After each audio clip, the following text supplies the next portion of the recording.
ನಿಲ್ಲಿಸ್ಬೇಕು. ಈಗ ಇವ್ರ ಮನೆ ಕೊಟ್ಬಿಡ್ರಿ. ಇಲ್ಲ ಹಂಗೆ ಪೆಟ್ಟಿ ತಾಡಿ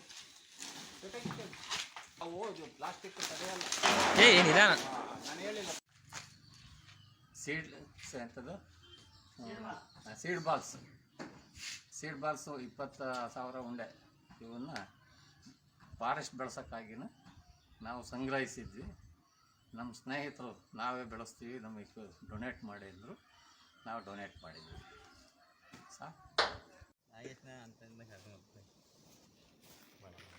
ನಮಸ್ತೆ ಸ್ನೇಹಿತರೆ, ಇದನ್ನ ಸುಮಾರು ಒಂದು 25,000 ಸೀಡ್ ಬಾಳ್ನ ಕಾಡಿಗೆ ಹಾಕೋಣ ಅಂತ ಬಂದಿದ್ದೀವಿ. ಇದರಲ್ಲಿ ಸುಮಾರು ಒಂದು 15-20 ಥರ ಏನು ಸೀಡ್ಸ್ ಇದ್ದಾವೆ.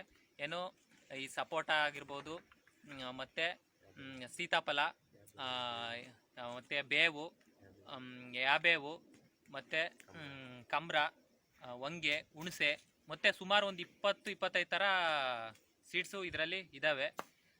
ಕಾಡು ಬೆಳವಣಿಗೆ ಆಗಲಿ ಅಂತನ ಸುಮಾರು ಈ ಜಾಂಕಲ್ಲಿಂದನ ಸುಮಾರು ಮುಂದಕ್ಕೆ ಒಂದು ಸ್ವಲ್ಪ ಮುಂದಕ್ಕೆ ಬಂದರೆ ಕಾಡಿದೆಯಲ್ಲ, ಈ ಫ್ಯಾನಿಂಗ್ ಗುಡ್ಡ, ಅದರಲ್ಲಿ ಹಾಕೋಣ ಅಂತನ ನಾನು ಫ್ರೆಂಡ್ಸ್ಗಳೆಲ್ಲ ಬಂದಿದ್ದೀವಿ. ಜಾನ್ಕಲಿಂದ ಸುಮಾರು 2-3 ಕಿಲೋಮೀಟರ್ವರೆಗೂ ನಾವು ಖಾಲಿ ಜಾಗ ಎಲ್ಲಿದೆಯೋ ಅಲ್ಲಿವರೆಗೂ ಇದನ್ನು ಅಪ್ಲೈ ಮಾಡ್ತಾ ಬಂದಿದ್ದೀವಿ. ಅಂದರೆ ಇದರಲ್ಲಿ ಇರೋದು ಮಳೆ ಬಿದ್ದಾಗ, ಏನಂದರೆ ಈ ಸೀಡ್ ಬಾಲಿನ ವಿಶೇಷತೆ ಅಂದರೆ ಮಳೆ ಬಿದ್ದಾಗ ಇದು ಮಣ್ಣು ಹರಡ್ಕೊಂಡ್ಬಿಟ್ಟು ಹಾಗೆ ಬೀಜ ಸ್ವಲ್ಪ ಮೊಳಕೆ ಹೊಡೆದ್ಬಿಟ್ಟು ಗಿಡ ಹತ್ಕೊಳ್ಳುತ್ತೆ. ಹಾಗೆ ಇದೇ ಥರ ಏನಂದ್ರೆ ನಾವು 25,000 ಹಾಕ್ತಾಯಿದ್ದೀವಿ. 25,000ದಲ್ಲಿ ನಮಗೆ ಒಂದು 10,000, 5,000 ಇಷ್ಟು ಗಿಡ ಬಿಟ್ಟರು ನಮಗೆ ತುಂಬ ನಮ್ಮ ಕಾಡನ್ನು ಎಷ್ಟೋ ಅಭಿವೃದ್ಧಿ ಮಾಡಿದಾಗುತ್ತೆ. ಅಷ್ಟೇ. ಬಾಯ್ ಸ್ನೇಹಿತರೆ.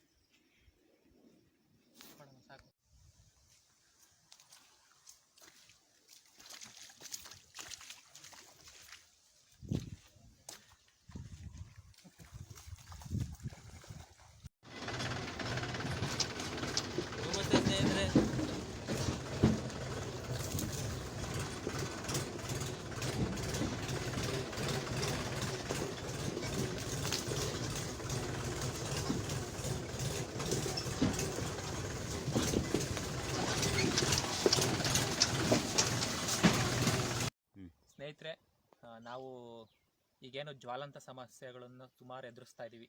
ಕ್ಲೈಮೇಟ್ ಚೇಂಜು, ವಾತಾವರಣದ ವೈಪರೀತ್ಯ ಇರ್ಬೋದು, ಮತ್ತು ಅಂತರ್ಜಲ ವರ್ಷಕ್ಕೂ ಕಡಿಮೆ ಆಗ್ತಾ ಇರ್ಬೋದು, ಮತ್ತು ಏನು ಮಳೆ ಪ್ರಮಾಣ ವರ್ಷಕ್ಕೂ ಕಡಿಮೆ ಆಗ್ತಾ ಇರ್ಬೋದು.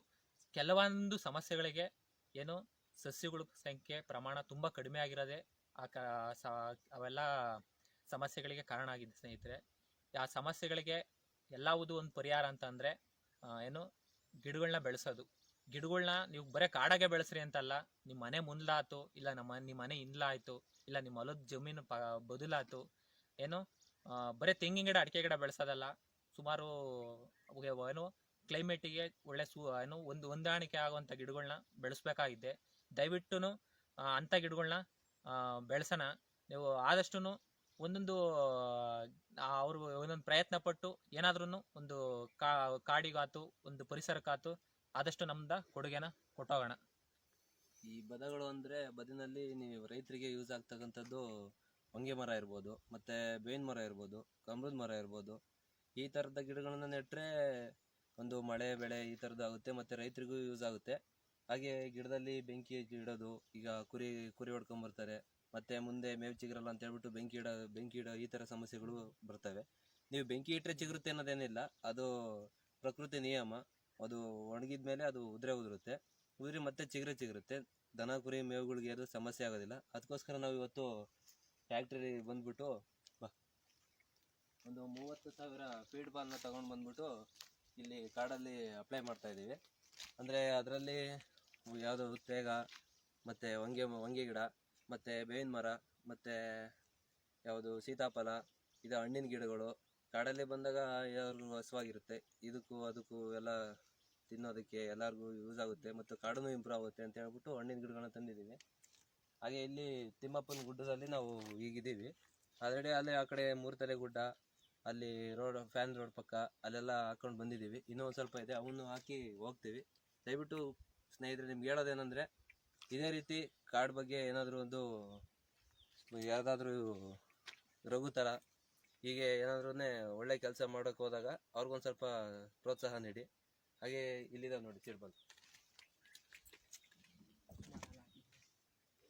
ಅಂದರೆ ಸುಮಾರು ಅಲ್ಲೇ ಆಲ್ರೆಡಿ ಹಾಕಿದ್ದೀವಿ, ಇನ್ನೂ ಒಂದು ಸ್ವಲ್ಪ ಇದ್ದಾವೆ. ಅದರಲ್ಲಿ ಇದು ಸೀಡ್ ಬಾಲ್ ಅಂದರೆ ಇದರಲ್ಲಿ ಬೀಜ ಇರುತ್ತೆ. ಇದು ಭೂಮಿಗೆ ಹಾಕಿರ್ತೀವಿ ನಾವು. ಮಳೆ ಬಿದ್ದಾಗ ಇದೇನಾಗುತ್ತೆ, ಹಸಿ ನೆಂತ್ಕೊಂಡ್ಬಿಟ್ಟು ಅದಂಗೆ ಹರಡುತ್ತೆ ಮಣ್ಣು. ಹಾಗೆ ಅದರಲ್ಲಿರೋ ಬೀಜ ಮೊಳಕೆ ಹೊಡೆದ್ಬಿಟ್ಟು ಒಂದು ಗಿಡ ಆಗುತ್ತೆ. ಇದೇ ಥರ ಯಾವಾಗಾದ್ರೂ ಫ್ರೀ ಇದ್ದಾಗ ನೀವು ಮಾಡಬೇಕು ಅಂತ ಅನಿಸಿದಾಗ ಈ ಥರ ಸಮಾಜಮುಖಿ ಕಾರ್ಯಗಳನ್ನ ಮಾಡ್ತಾಯಿರಿ.